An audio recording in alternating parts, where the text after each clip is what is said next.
of AgCl salt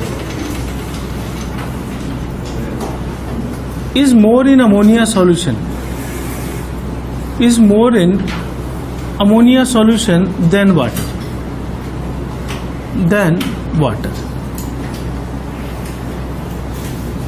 ठीक, इसका reason हमें देखना है कि ऐसा क्यों होता है. ये तो फैक्ट है कि वाटर के कंपेयर में अमोनिया में AgCl की सॉल्युबिलिटी ज्यादा होती है. अब इसका रीजन हम देख रहे हैं कि अगर मैं AgCl को वाटर में डिसोल्व करूं, it will give Ag plus Cl minus ions aqueous. अब लास्ट क्लास में हमने देखा था कि अगर कोई सॉल्ट आयन दे रहा है, ठीक है, अगर मैं किसी तरीके से इन आयनों की कॉन्सेंट्रेशन बढ़ा दूं, then the reaction will proceed in backward direction and solubility decreases, जो कि हम पहले देख चुके हैं ऑलरेडी. लास्ट क्लास में हमने एक इफेक्ट देखा था कि अगर इनमें से कोई आयन बफर के H प्लस से रिएक्ट करके खत्म होने लग जाए तो रिएक्शन इधर जाएगी और सॉल्युबिलिटी बढ़ जाएगी. सेम चीज हम यहां कर रहे हैं कि जैसे ही सॉल्ट में अमोनिया मिलाया जाता है, then ammonia is strong affinity towards Ag plus and it can form a complex AgNH3 whole twice plus. तो आप ये समझ लीजिए कि अमोनिया मोलिक्यूल Ag प्लस को बाइंड करने लग जाएंगे और कॉम्प्लेक्स बनाने लग जाएंगे.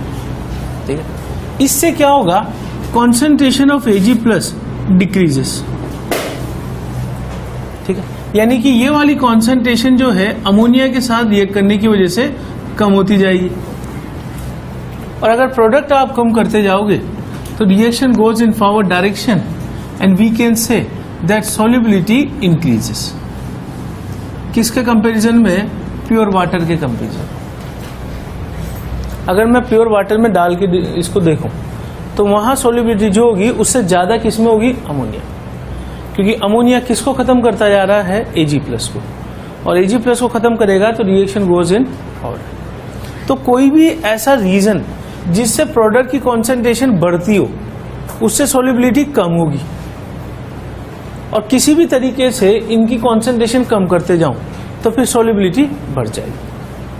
तो इसके बेस पर हम यहां पे एक क्वेश्चन ये कर सकते हैं कि if solubility of AgCl in 0.5 molar AgNO3, 0.1 molar NaCl, pure water and 0.1 molar ammonia solution, 0.1 molar ammonia solution are S1, S2, S3 and S4 respectively.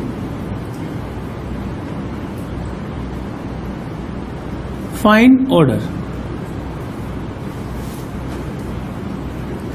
अब आपको ये बताना है, चार सॉल्युबिलिटी की मैं बात कर रहा हूं, किस किस में?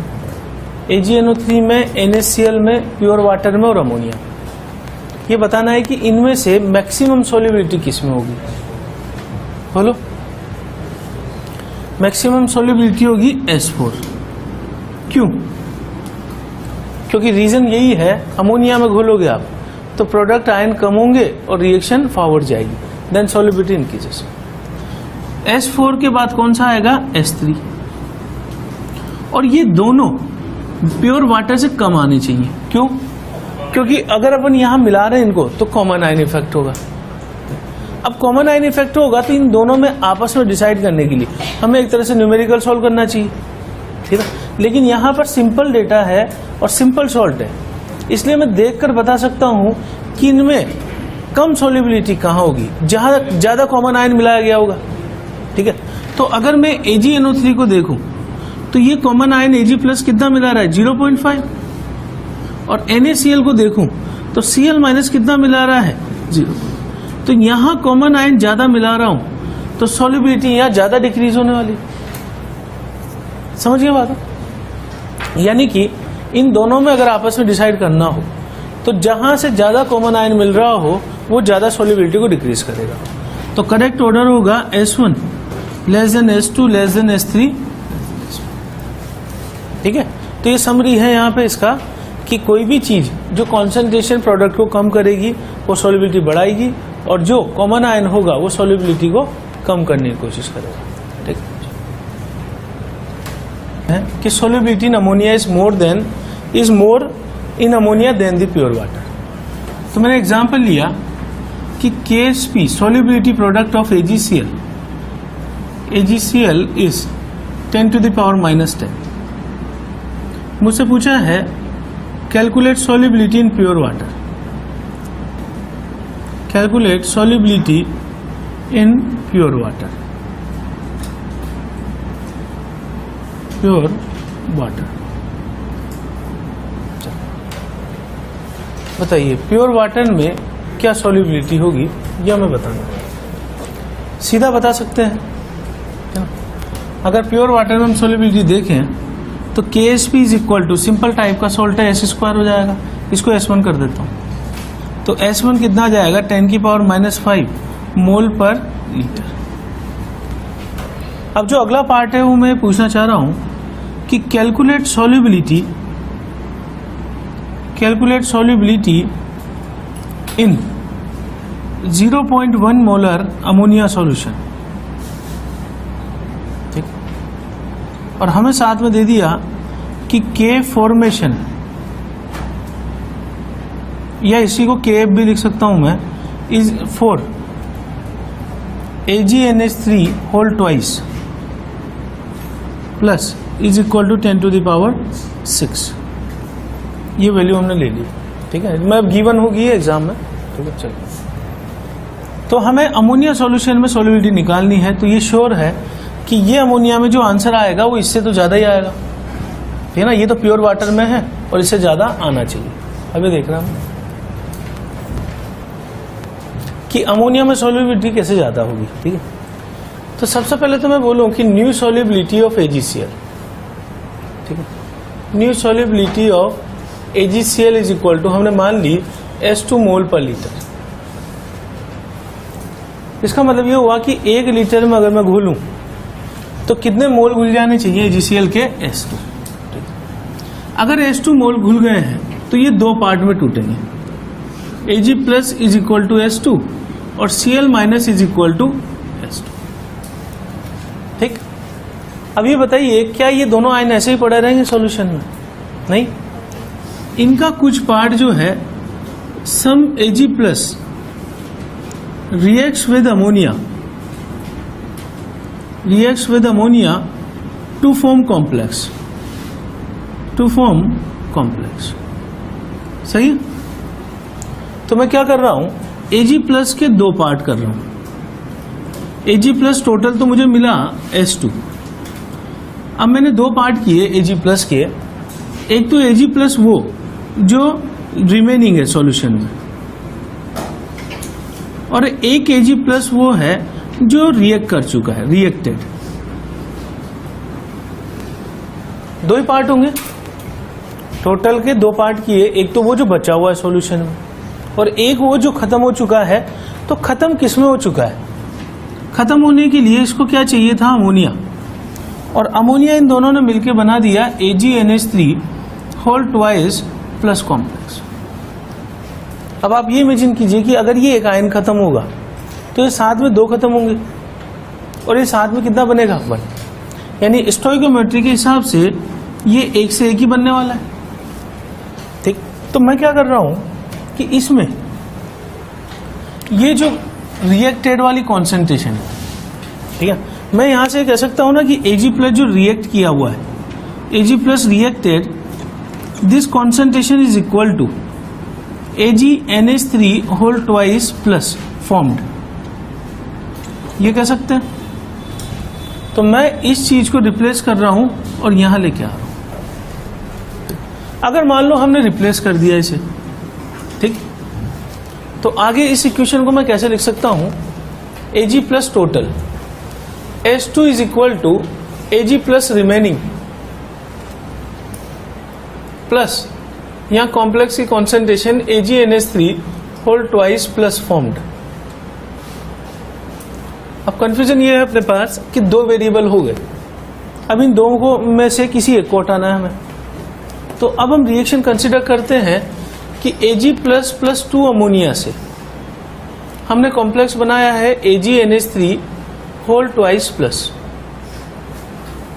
जब कॉम्प्लेक्स बनाते हैं तो कांस्टेंट आता है K फॉर्मेशन, और जब तोड़ते हैं तो कांस्टेंट आता है K डिसोसिएशन। ठीक है, तो अभी हमें K फॉर्मेशन दिया इसलिए मैंने बनाते हुए लिखा है। ठीक है, और इसका K हमें कितना दिया हुआ है 10⁶। तो अगर मैं इसका इक्विलिब्रियम कांस्टेंट लिखूं किसकी टर्म में, K is equal to AgNH3 whole twice plus upon नीचे आएगा Ag प्लस इंटू अमोनिया का होल स्क्वायर, और ये रेशो कितना है 10⁶। अब इनमें हमें अमोनिया की कॉन्सेंट्रेशन कितनी दे दी 0.1। तो मैं यहां से ये लिख सकता हूं कि AgNH3 whole twice plus concentration is equal to, यह आ जाएगा Ag प्लस इंटू 10⁴। सही है। फायदा क्या हुआ हमें कि जो AgNH3 होल ट्वाइस प्लस है ये चीज किसकी टर्म में आ चुकी है, Ag प्लस की टर्म। इसको हम उठा के यहां रख, ठीक। तो दो वेरिएबल हट गए। अब डाउट ये है कि यहां Ag प्लस कौन सा है, ये Ag प्लस है जो बचा हुआ है सॉल्यूशन में, क्योंकि जो खत्म हो गया है उसका एग्जिस्टेंस तो खत्म हो चुका है, वो किसके अंदर चेंज हो चुका है, जो खत्म हुआ था वो किस में आ चुका है, Ag।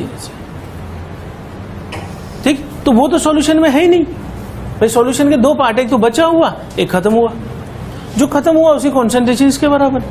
तो इसका जो इक्विलिब्रियम है ये अगेन इक्विलिब्रियम में जब रहेगा इसके साथ, तो ये Ag प्लस कौन सा होगा, सॉल्यूशन वाला। तो इसलिए मैंने क्या किया है, इसे सॉल्यूशन वाला रिमेनिंग। अगर मैं इसको वहां पुट कर दूं तो S2 is equal to Ag plus remaining plus यहां आएगा 10⁴ Ag प्लस। अब जब आप इसको जोड़ोगे तो 10⁴ प्लस 1, उसका कोई ज्यादा यूज नहीं है तो मैं इसे नेगलेक्ट कर दूं, है ना भाई। ये क्या आएगा 10,000 प्लस 1 यानी कि 10,001। नेगलेक्ट करके मैं यहां से Ag प्लस रिमेनिंग कितना लिख सकता हूं, S2 अपॉन 10⁴। अब ये लिखने के बाद मैं दोबारा यूज कर रहा हूं कि AgCl टूटकर हमें दे रहा है Ag plus plus Cl minus, तो इसका केस भी क्या होगा 10⁻⁻10 बराबर Ag plus into Cl minus. अब ये Ag प्लस कौन से वाला है, जो रिमेनिंग है सॉल्यूशन में पड़ा हुआ है इक्विलिब्रियम पे इसके साथ। इसको उठा के मैं यहां रखूं, Cl माइनस ऐसा कैसा पड़ा हुआ है, जब टूटा तो Cl माइनस मिला था मुझे S2। तो Cl माइनस की जो कॉन्सेंट्रेशन है वो तो किसी से रिएक्शन नहीं कर रहा है, ऐसा कैसा ही लूंगा मैं, यानी कि कितना हो जाएगा S2, और ये Ag प्लस कितना हो गया S2 अपॉन 10⁴। सॉल्व करेंगे तो S2 का स्क्वायर बराबर 10⁻⁻6, तो S2 आ गया 10⁻⁻3 मोल पर लीटर। सही है। अब इस चीज को हम जो है यहां से कंपेयर कर लेते हैं। जब हमने प्योर वाटर में सॉल्युबिलिटी निकाली थी तो प्योर वाटर में सॉल्युबिलिटी आई थी 10⁻⁻5 मोल पर लीटर, और अमोनिया में सॉल्युबिलिटी निकाल रहे हैं तो फाइनली सॉल्व करके अपने पास आ रहा है वैल्यू 10⁻⁻3। बढ़ गया, और बढ़ने की वजह समझ में आ गई आप, है ना। बढ़ने की वजह क्या है कि इसका कुछ पार्ट किस में कन्वर्ट हो रहा है, तो जैसे ही ये चीज कम होगी रिएक्शन किधर जाएगी, फॉरवर्ड, एंड सॉल्युबिलिटी इंक्रीजेस। ठीक, चलो कोई डाउट हो। ये है कि 1 litre solution contents 0.1 mole Ag plus and 0.1 mole Cl minus, और मुझे दे दिया कि KSP 4 AgCl 10⁻⁻10। अब क्वेश्चन ये है कि यहां पर प्रेसिपिटेशन होगा या नहीं होगा, बोलो। AgCl का प्रेसिपिटेशन हो सकता है नहीं हो सकता, सोच के जवाब दीजिए।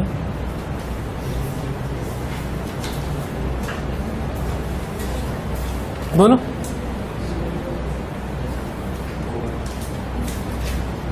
प्रेसिपिटेशन होगा, भाई देखो प्रेसिपिटेशन होगा या नहीं होगा वो इस पे डिपेंड थोड़ा करता है, वो किस पे डिपेंड करेगा, Q पर।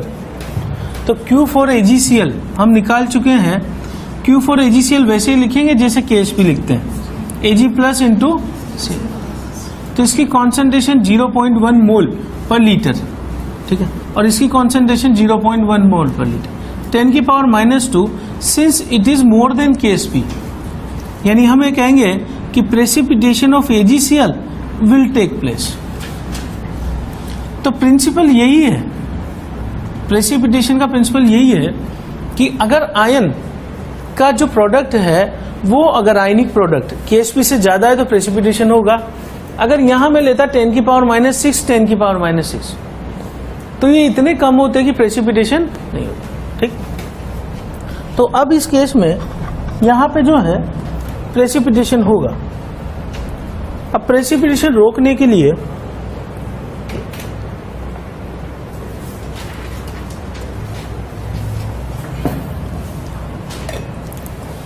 इसमें हम क्या कर रहे हैं, प्रेसिपिटेशन रोकने के लिए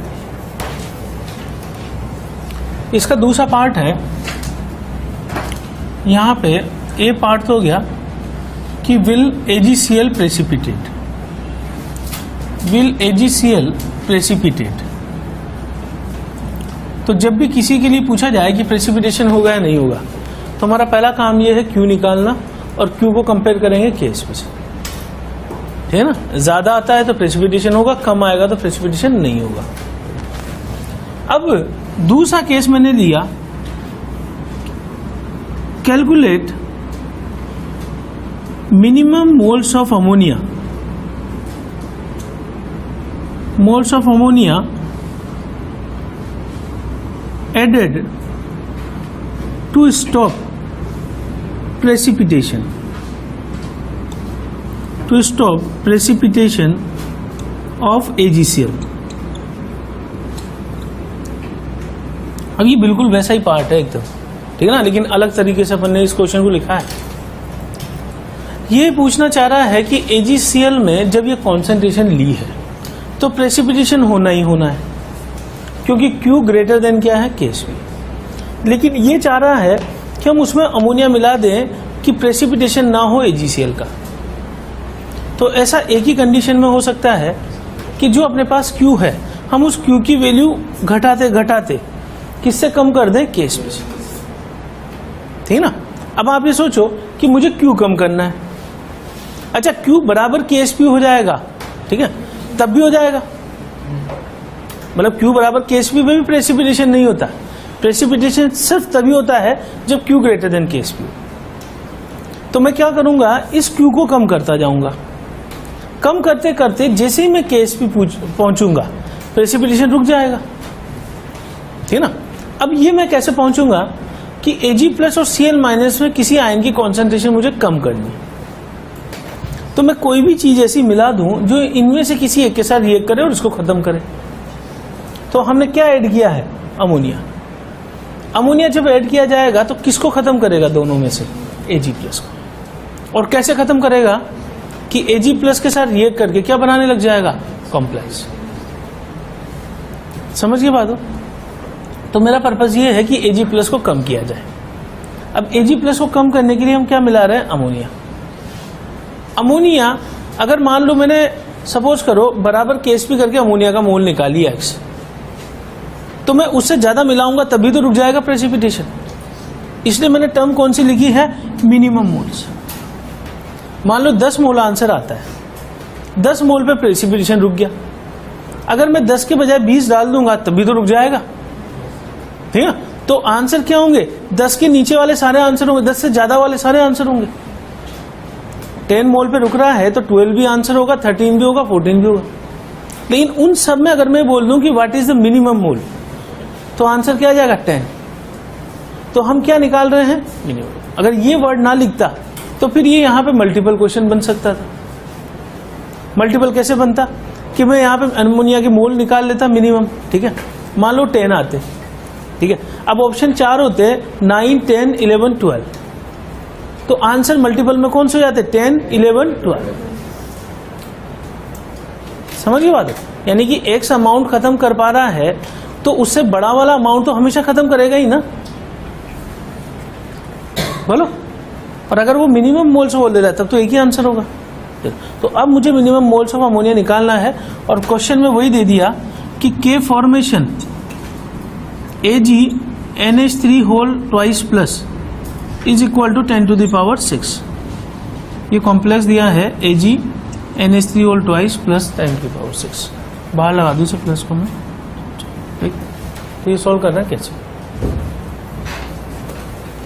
तो इसमें हम ये लिखेंगे कि as soon as ammonia is added, it reacts with Ag plus to form complex,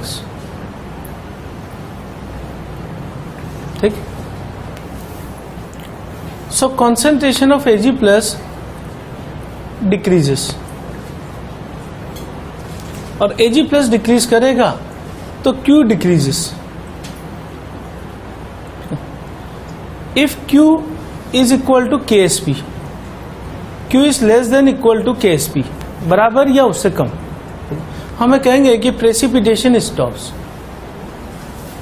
precipitation stops. ये बात समझ में आ गई है।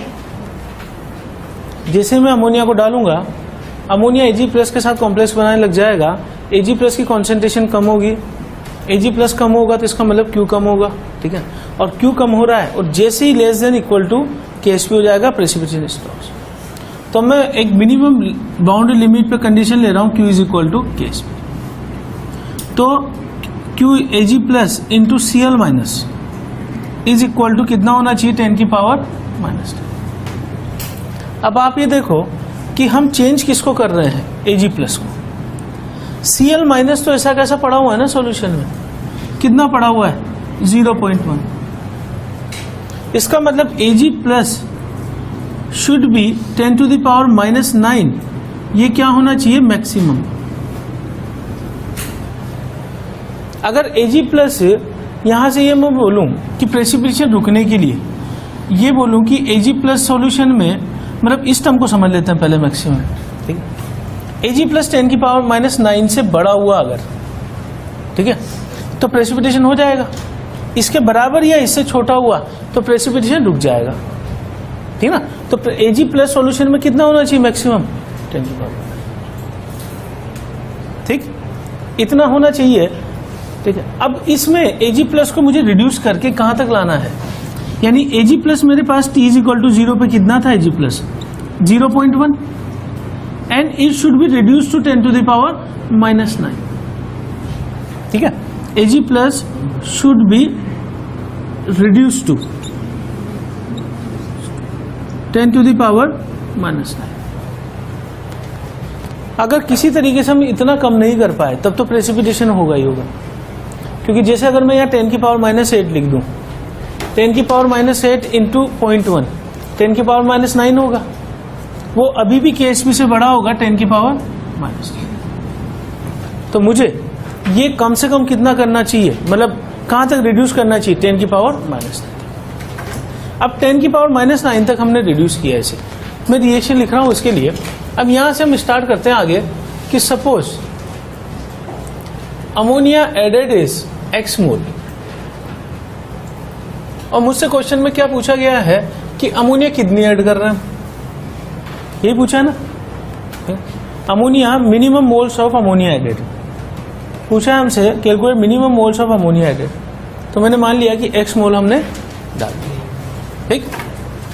अब X मोल हमने डाल दिया तो मैं रिएक्शन लिखूं कि Ag प्लस प्लस 2 अमोनिया मिलकर एक कॉम्प्लेक्स बना रहे हैं AgNH3 होल ट्वाइस प्लस, और इसके लिए K की वैल्यू है 10 की पावर 6, सही है। T इज इक्वल टू 0 पे मैंने इसे लिया था 0.1 और इसे मिलाया X।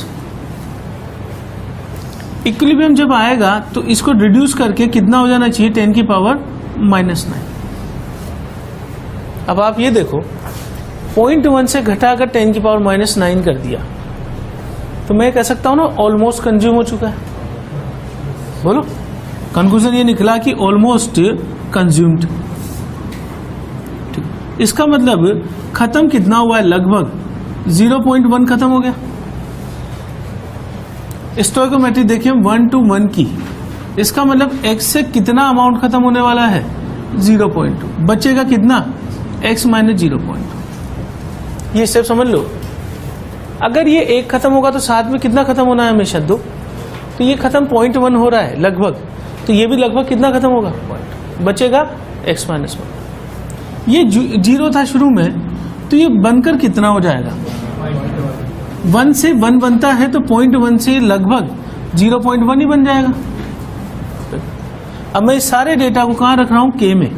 10 की पावर 6 बराबर AgNH3 whole twice plus upon, यहाँ आएगा Ag प्लस और अमोनिया का होल स्क्वायर। मैं इसकी जगह रख दूं this is equal to 0.1 upon, नीचे क्या आएगा, Ag प्लस तो बचा हुआ 10 की पावर माइनस 9, ये है x माइनस 0.2 का होल स्क्वायर, क्योंकि स्टोइकोमेट्रिक कोएफिशिएंट 2 है। तो बताइए x माइनस 0.2 का होल स्क्वायर कितना हो गया, 0.1 अपॉन 10 की पावर माइनस 9, 10 की पावर 6, कितना हो जाएगा ये, इज इक्वल टू -3, 10 की पावर -2 हो जाएगा मेरे ख्याल से, ठीक है। अब इसको मैं सोल्व करूं, ठीक है ना, तो आई प्लस में आएगा शायद, है ना, प्लस। तो x माइनस 0.2 रूट करूं तो 10 आ गया, तो आंसर x कितना आ गया, 10.2, ये आंसर हो गया। मतलब अमोनिया अगर मैं मिनिमम इतना डालूंगा तो प्रेसिपिटेशन रुक जाएगा। अगर मैं इससे ज्यादा कर दूंगा आंसर, मैं अगर आंसर 3 दूं, 10.2, 11.2, 12.2, तो वो भी आंसर हो जाएंगे ना। लेकिन कब आंसर होंगे, जब मैं यहां से कौन सा वर्ड हटा दूं, है ना। तो इसके इतना कम से कम हमें डालना पड़ेगा प्रेसिपिटेशन रोकने के लिए। प्रिंसिपल समझ गए हैं। मतलब क्वेश्चन को ये जो क्वेश्चन कराए जा रहे हैं, ये इसलिए नहीं कराए जाएंगे कि ऐसे क्वेश्चन आ जाएंगे, ये इसलिए कराए जा रहे हैं कि जो इसके पीछे जो कंसेप्ट है वो हम समझ जाए। समझ बात, जो चीज हमने बोली है कि AgCl की सॉल्युबिलिटी अमोनिया में ज्यादा है वाटर से, उस कंसेप्ट को समझाने के लिए क्वेश्चन करना है न्यूमेरिकली। तो अब तो जैसे ऑब्जेक्टिव में है तो ऐसे आने की संभावना बहुत कम है कि इस तरह का क्वेश्चन पूछा जाएगा, लेकिन इसका एक पार्ट पूछा जा सकता है, या फिर कंसेप्चुअली पूछ लिया जाए, ठीक है ना। नोट कीजिए, ये है कि आयन प्लस PPT मिलाने के बाद कोई नया PPT बन रहा है, साथ में आयन बन रहा है। क्या मैं इसको ऐसे बोल सकता हूं कि हमारे पास जो है सॉल्युबल सॉल्ट है प्लस इनसॉल्युबल सॉल्ट है, उससे insoluble salt plus soluble salt बन रहा है, यानी सॉल्युबल सॉल्ट और इनसॉल्युबल सॉल्ट की रिएक्शन से हमें इनसॉल्युबल सॉल्ट और सॉल्युबल सॉल्ट मिल रहा है। अब एग्जांपल समझेंगे उसको। 2 molar sodium carbonate is boiled in a close container with excess of calcium fluoride. Very little amount of calcium carbonate NaF are formed. तो रिएक्शन तो यहीं से पता लग गई, इन दोनों की रिएक्शन से क्या बनना है, कैल्शियम कार्बोनेट NaF, ये वाली चीज, ठीक। आगे बोला है if solubility product of calcium carbonate is X, ठीक है, and molar solubility of CaF2 is Y, calculate concentration of F- in the solution. अब इन चारों सॉल्ट में हमें कंफ्यूजन है कि कौन से इनसॉल्युबल सॉल्ट है। जिस सॉल्ट के लिए सॉल्युबिलिटी प्रोडक्ट या सॉल्युबिलिटी की बात करेगा वो क्या होंगे, इनसॉल्युबल सॉल्ट, यानी कि उनके आगे क्या लगा दिया मैंने, S का मतलब सॉलिड स्टेट। तो सॉल्ट 2 तरह के होते हैं, इनसॉल्युबल, सॉल्युबल। सॉल्युबल के साथ हम क्या लगाते हैं, एक्वस, और इनसॉल्युबल के साथ क्या लगाते हैं, सॉल्ट, ठीक। तो जो प्रेसिपिटेट होता है उसके साथ सॉलिड आता है। तो पहला तो काम है आइडेंटिफाई करना कि सॉल्ट कौन सा सॉल्युबल है, कौन सा इनसॉल्युबल, ठीक। अब क्वेश्चन में आगे प्रोसीड करते हैं। हमें क्या गिवन है, हमें गिवन है कि Na2CO3 की कॉन्सेंट्रेशन है शुरू में T = 0 पर 2 मोलर, और CaF2 हमने लिया है एक्सिस अमाउंट में, ठीक। अब इन दोनों की जो रिएक्शन होगी वो रिएक्शन क्या होगी कि Na2CO3 plus CaF2 forms CaCO3 plus यहाँ क्या बनेगा 2NF, ठीक। अब ये एक्वस, ये सॉलिड, ये सॉलिड, ये aqueous, T is equal to 0 पे मुझे दे दिया कि ये 2 मोलर है, ये दे दिया एक्सिस में मिलाया अपन ने, ठीक है, और ये दोनों के बारे में क्या लिखूं, 0 0। अब अगर इक्विलिब्रियम आएगा तो 2 में से मैं y अमाउंट खत्म करवा देता हूं। ये तो एक्सिस है, इसको ऐसा कैसा रहने दो, ये कितना बन जाएगा y, ठीक है ना, और इसके बाद जो है यहां पर ये कितना बन जाएगा 2। अब हम क्वेश्चन को ध्यान से देखें। क्वेश्चन में एक जगह लिखा हुआ है कि very little amount of CaCO3 and NaF are formed. इसका मतलब ये जो अमाउंट है, ये जो है क्वेश्चन बोल रहा है कि दीज आर नेग्लिजिबल। इसका मतलब क्या हुआ कि 2 माइनस y में y जो है नेग्लिजिबल है, y इज क्लोज टू 0। इसका मतलब मैं इसको क्या लिख सकता हूं, लगभग 2 मोलर ही लिख सकता हूं ना। अब आप ये सोचो कि सोडियम कार्बोनेट जो है पानी में घुल के कौन से आयन दे रहा होगा, कार्बोनेट आयन, जो कि कितनी कॉन्सेंट्रेशन होगी 2। और जो CF2 पड़ा हुआ है ये हमें क्या दे रहा होगा, F माइनस दे रहा होगा, एक्सिस में हमने डिसोल्व करवाया, ठीक है। ये भी देंगे कार्बोनेट और F माइनस, लेकिन इनको तो हमने क्या मान लिया कि अगर इस सॉल्ट से अपन माने तो इससे भी कार्बोनेट होंगे, लेकिन ये क्लोज टू क्या मान लिया मैंने, और इससे भी मेरे पास F माइनस होंगे, जो कि मैंने क्लोज टू क्या मान लिया जी। अब इसका यूज मैं कहां करूंगा, अब ये सारे आयन और सारे सॉल्ट इक्विलिब्रियम पे पड़े हुए हैं, इक्विलिब्रियम पे पड़े हुए हैं, तो मैं इन्हीं के लिए KSP की बात कर सकता हूं, दोनों के लिए। तो सबसे पहले मैं लिख रहा हूं KSP4 कैल्शियम कार्बोनेट, यह हमें क्वेश्चन में गिवन है X। तो KSP में क्या लिखूं, Ca+2 इंटू कार्बोनेट CO3-2, सही। और उसके बाद CF2 के लिए आपको सोलिबिलिटी दे दी है इज इक्वल टू y, तो इसका KSP क्या हो जाएगा 4y³। 4y³ कैसे कर लिया, क्योंकि सॉल्ट किस टाइप का है, AB2 टाइप का। अब इसकी सोलिबिलिटी 4y³ है, तो मैं इसे जैसे लिख सकता हूँ Ca+2 इंटू F माइनस का होल स्क्वायर, इक्वेशन 1, ये इक्वेशन 2। अगर मैं 2 डिवाइडेड बाई 1 कर दूं तो मेरे पास आ जाएगा 4y³ अपॉन x बराबर F माइनस का होल स्क्वायर, Ca+2 कट जाएगा यहां से, और यहां क्या आ जाएगा कार्बोनेट CO3-2। कार्बोनेट की कॉन्सेंट्रेशन कितनी है, कार्बोनेट 2 जगह से आ रहा है, इसको तो नेग्लिजिबल मान लिया, तो इसको तो भूल ही जाए अपन।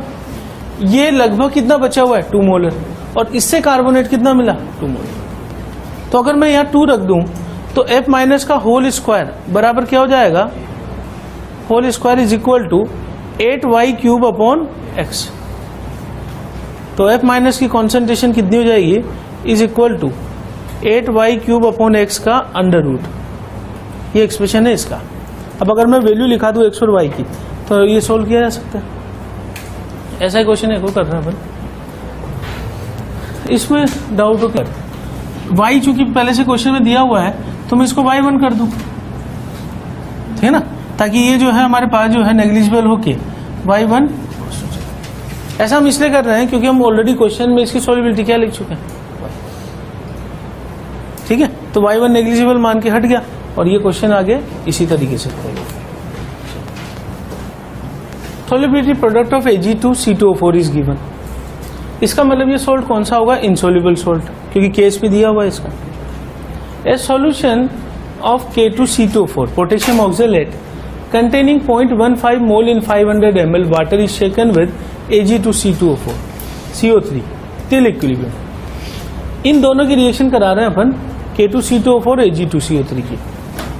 तो इनकी रिएक्शन से क्या होगा, रिएक्शन इजीली इमेजिन की जा सकती है। आयंस का एक्सचेंज है, कार्बोनेट आयन चला जाएगा इसके साथ और ये चला जाएगा इसके साथ। तो रिएक्शन मैंने लिखी Ag2C2O4, रिएक्शन इमेजिन की जा सकती है।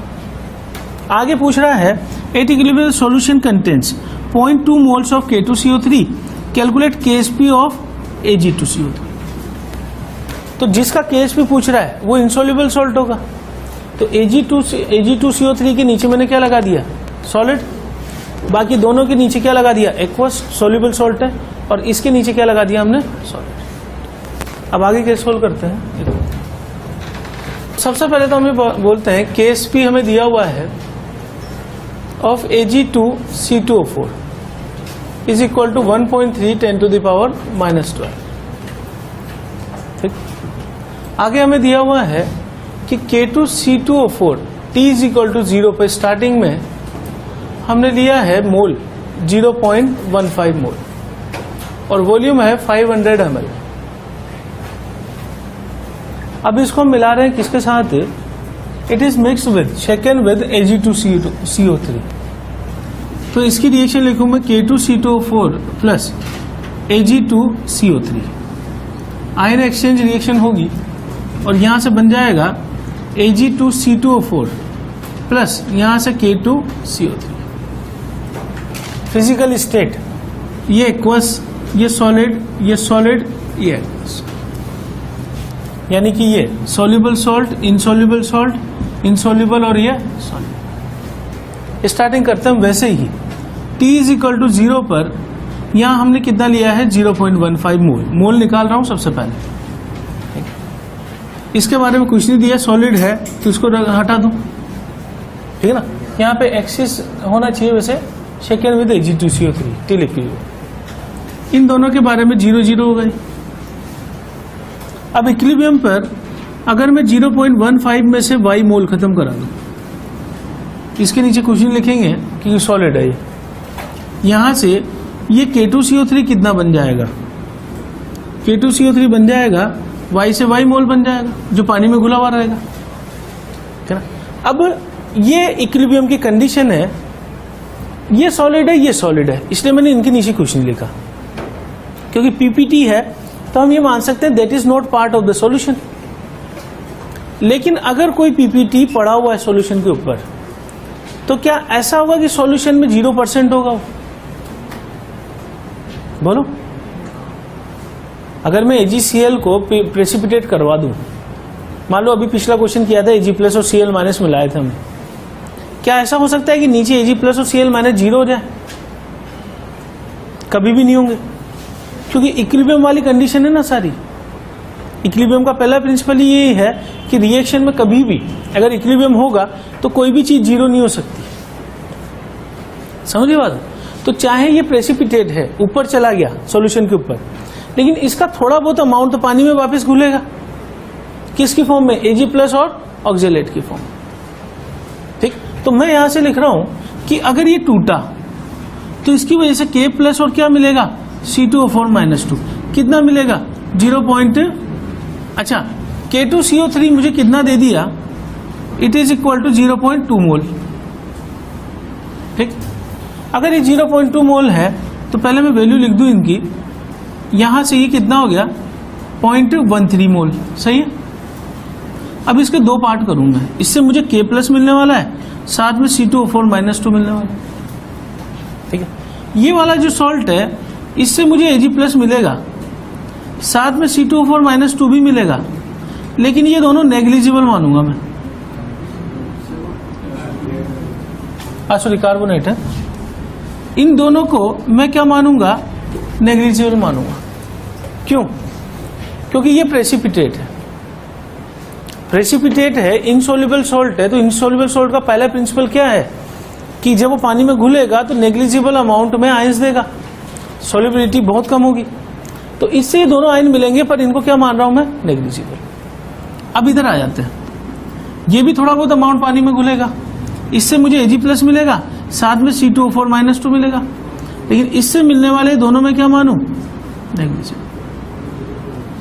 अब ये घुल जाएगा अगर, तो इससे मुझे मिलेगा K प्लस और कार्बोनेट आयन CO3 में। CO3 माइनस 2 कितना मिला? 0.2 मोल। अब मैं कॉन्सेंट्रेशन निकाल लूं कि ये मुझे 0.13 मिला था, तो इसकी कॉन्सेंट्रेशन C2O4 माइनस 2 बराबर 0.13 अपॉन 1/2। 1/2 क्यों किया है?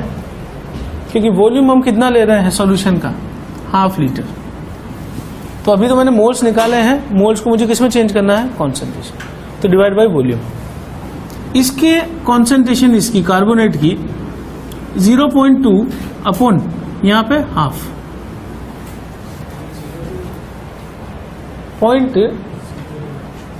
0.02, हाँ 0.02, यहाँ से ये डेटा 0.02 मोल है, तो ये सोल्व होके जो है 0.02 मोल है, और 0.02 यहाँ से माइनस किया 0.13, सही है।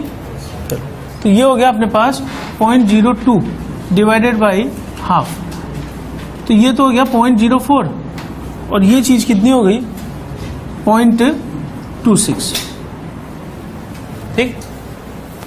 अब आगे हम बढ़ रहे हैं, हमारे पास दो इंसोल्यूबल सॉल्ट है। सबसे पहला इंसोल्यूबल सॉल्ट है Ag2CO3, जिसका Ksp क्या होगा, Ag प्लस का whole square into CO3 minus 2, और मुझसे ये चीज पूछी, देखो क्वेश्चन में क्या पूछा हुआ है। और दूसरा इंसोल्यूबल सॉल्ट है मेरे पास Ag2C2O4, और इसके लिए Ksp मुझे दिया हुआ है क्वेश्चन में 1.3 10⁻⁻12, ये होगा Ag प्लस का होल स्क्वायर और C2O4 माइनस 2। अब क्वेश्चन ये है कि इन दोनों इक्वेशन में जो Ag प्लस आ रहा है क्या अलग अलग होगा या एक ही होगा, एक ही होगा ना, कि सॉल्यूशन में तो एक ही है। अगर मैं इस इक्वेशन को 1 डिवाइडेड बाई 2 कर दूं तो ये आ जाएगा Ksp अपॉन 1.3 इंटू 10⁻⁻12, ये कैंसिल आउट हुआ, ऊपर आ जाएगा कार्बोनेट आयन और नीचे आ जाएगा ऑक्सलेट आयन। अब मुझे इनकी कॉन्सेंट्रेशन रखनी है। कार्बोनेट की कॉन्सेंट्रेशन कितनी रखूं मैं, कार्बोनेट की कॉन्सेंट्रेशन आ गई 0.04 और ऑक्सलेट की आ गई 0.26। कर लेंगे सॉल्व, ये निकालना। अब एक बार इस सॉल्यूशन को अपन यहां से स्टार्ट करते हैं। Ksp इसका पूछा है और Ksp इसका दिया है, तो एक्सप्रेशन लिखकर जब मैं डिवाइड करूंगा तो Ag प्लस तो कट जाएगा। मुझे दो आयनों की जरूरत है इक्विलिब्रियम पर, कार्बोनेट और ऑक्सलेट। अब इधर आ जाते हैं वापस। जब इनकी रिएक्शन हुई तो रिएक्शन होने के बाद इक्विलिब्रियम पे ये हमने लिख दिया, ये 0.15 मोल, बाकी सब जीरो मान लिए इधर प्रोडक्ट में, ये एक्सिस में मान लिया। 0.15 में से y खत्म करवाया, ठीक है, y खत्म कराया तो कितना बचा 0.13, ठीक। अच्छा, ये 0.13 कैसे आया, क्योंकि K2CO3y बना जो क्वेश्चन में दे दिया इक्विलिब्रियम पर 0.2, ठीक। अब अपने पास जो है ऑक्सलेट आयन की कॉन्सेंट्रेशन मोल्स आ गए 0.13, तो कॉन्सेंट्रेशन डायरेक्ट मैंने निकाल दी, ठीक है, और कार्बोनेट की कॉन्सेंट्रेशन में डायरेक्ट यहां से निकाल दी। अब सवाल ये है कि पूरे सॉल्यूशन में जो ऑक्सलेट आयन आ रहा है वो दो जगह से आ रहा है। कौन कौन सी जगह से, एक तो यहां से और एक यहां से, लेकिन मैं इससे मिलने वाले ऑक्सलेट आयन को नेग्लिजिबल मान लूं। क्यों, क्योंकि ये सॉल्ट कौन सा है, इनसॉल्युबल। आप ये सोचो कि अगर ये 0.02 मोल बना होगा तो ये भी तो 0.02 मोल बना होगा, लेकिन ये 0.02 मोल सॉल्यूशन के अंदर नहीं पड़ा हुआ है, ये सॉल्यूशन से बाहर आ गया। लेकिन बाहर आने के बाद ऐसा नहीं है कि पूरा 100% बाहर आ जाएगा। अगर आप AgCl को बाहर प्रेसिपिटेट करा रहे हो तो 100% थोड़े बाहर आ जाएगा, उसका कुछ पार्ट, या ऐसे समझो कि बाहर आ गया पूरा, लेकिन उस बाहर आने के बाद उसका थोड़ा सा पार्ट पानी में वापस घुल जाएगा। समझे बात को? मैं इसको सिंपल एग्जांपल से बताता हूं कि Ag प्लस 1 मोल है और Cl माइनस 1 मोल है सॉल्यूशन में, दोनों का Q Ksp से बड़ा है, तो AgCl ऊपर कितना आ जाएगा 1 मोल, ठीक है। अब 1 मोल आने के बाद उसका 10⁻⁻5 मोल वापिस पानी में घुलेगा। इसका मतलब क्या हुआ कि ऊपर पहुंचा 1 मोल और वापिस घुला 10⁻⁻5 मोल। तो हम क्या मान सकते हैं कि ऑलमोस्ट ऊपर ही रहना है, तो बोलो, तो उसको हम कंप्लीट प्रेसिपिटेशन बोल सकते हैं, लेकिन वास्तव में ऐसा होता नहीं। वास्तव में तो ये होगा कि मतलब ये यहां से उतना ही ऊपर जाएगा जो ये इक्विलिब्रियम मेंटेन करके रहे। भाई आप ये सोचो कि दोनों का product Q greater than Ksp है, तो रिएक्शन किधर चल रही है, बैकवर्ड। अब बैकवर्ड कब तक चलेगी, जब तक कि Q बराबर Ksp ना हो जाए। तो बचेंगे ना सॉल्यूशन में Ag प्लस Cl माइनस। और अगर आप वहां से नहीं समझ रहे हो तो ये समझो कि ऊपर चले गए और उसके बाद वापस कुछ अमाउंट डिसोल्व हो गया। तो मैं ये बोल रहा हूं कि ये 0.02 मोल के साथ ये 0.02 मोल बना होगा, पर इसका कुछ पार्ट वापस घुले, लेकिन घुला हुआ अमाउंट जो है वो नेग्लिजिबल मान। तो ये हट गया।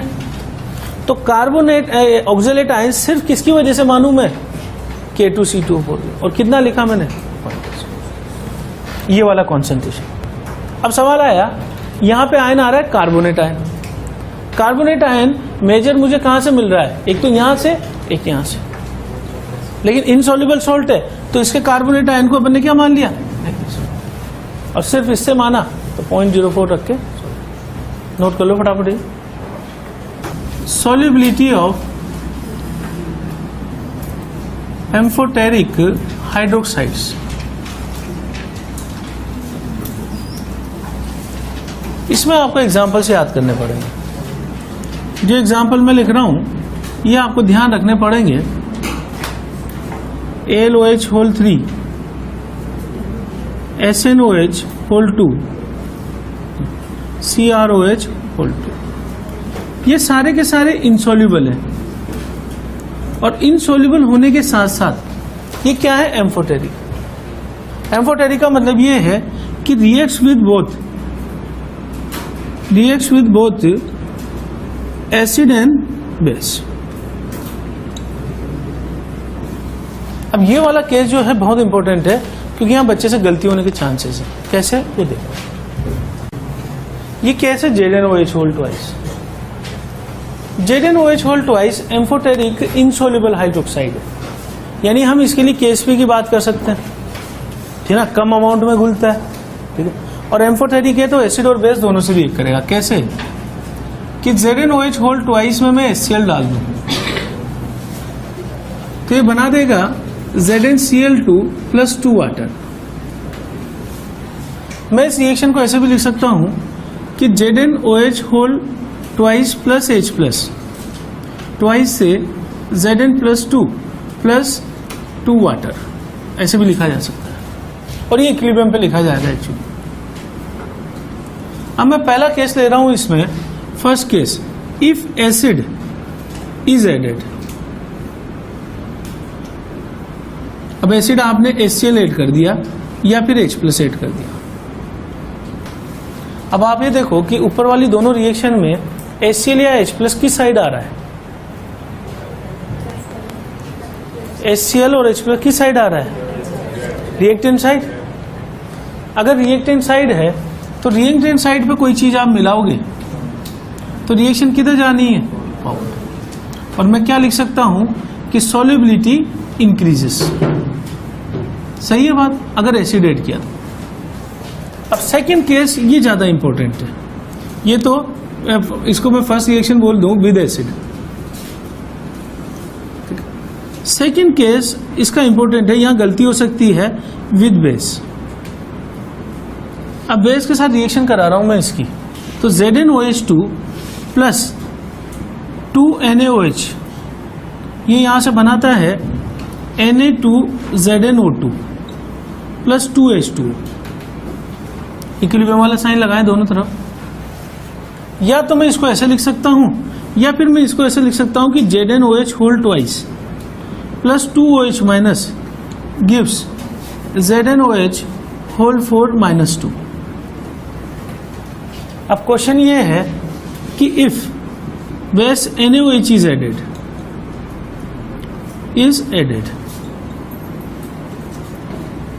बताइए रिएक्शन किधर जाएगी? NaOH इज एडेड, या फिर मैं इसकी जगह बोल दूं OH-, फॉरवर्ड जाएगी। इसका मतलब सॉल्युबिलिटी इंक्रीज करेगी, सॉल्युबिलिटी इंक्रीजेस, ठीक। यानी मैं इसका कंक्लूजन ये बोलूं कि सॉल्युबिलिटी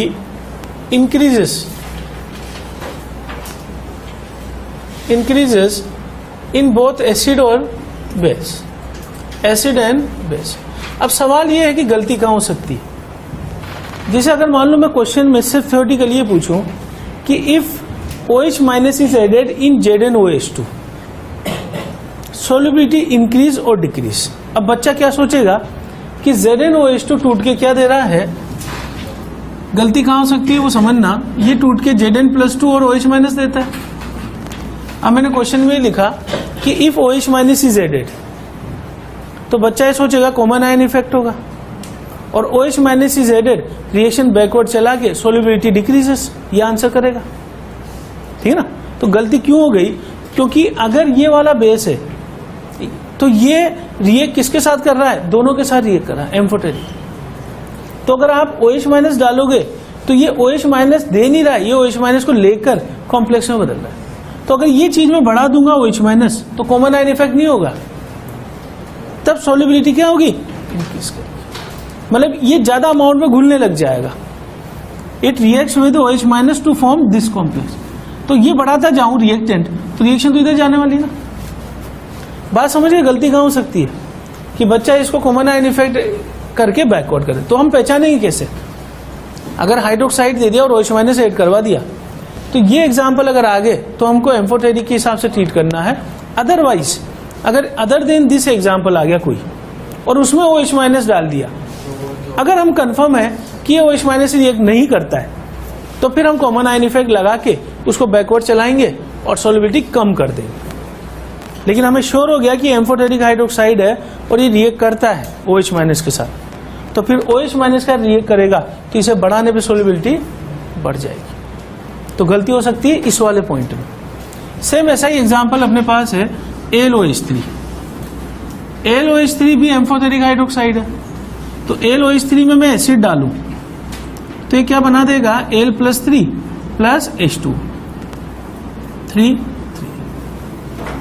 या फिर मैं AlOH3 में, अब यहां से आपको क्लियरली दिख जाएगा, AlOH3 में 3 OH माइनस आयन डाल दूं तो ये बनाता है AlOH4-। अब यहीं से देखो आप, ये दोनों से रिएक्ट कर रहा है H+ OH माइनस है। अगर मैं H+ बढ़ा दूं या OH माइनस बढ़ा दूं तो दोनों ही केस में रिएक्शन इधर जाएगी और सॉल्युबिलिटी इंक्रीजेस। बात समझ आ गई? एम्फोटेरिक हाइड्रोक्साइड की सॉल्युबिलिटी चाहे मैं एसिड डालूं या बेस डालूं दोनों में ही बढ़ जाएगी, क्योंकि ये दोनों से रिएक्ट कर रहा है। अगर ये रिएक्ट नहीं करता इससे तब तो OH माइनस मिलाने पर कॉमन आयन इफेक्ट बता देते है ना। तो ये स्पेशल केस है एम्फोटेरिक हाइड्रोक्साइड का जो कि याद करना है। ठीक है ना, कि कौन कौन से होते हैं। अगर याद है तब तो फिर आसानी से हम दे सकते हैं।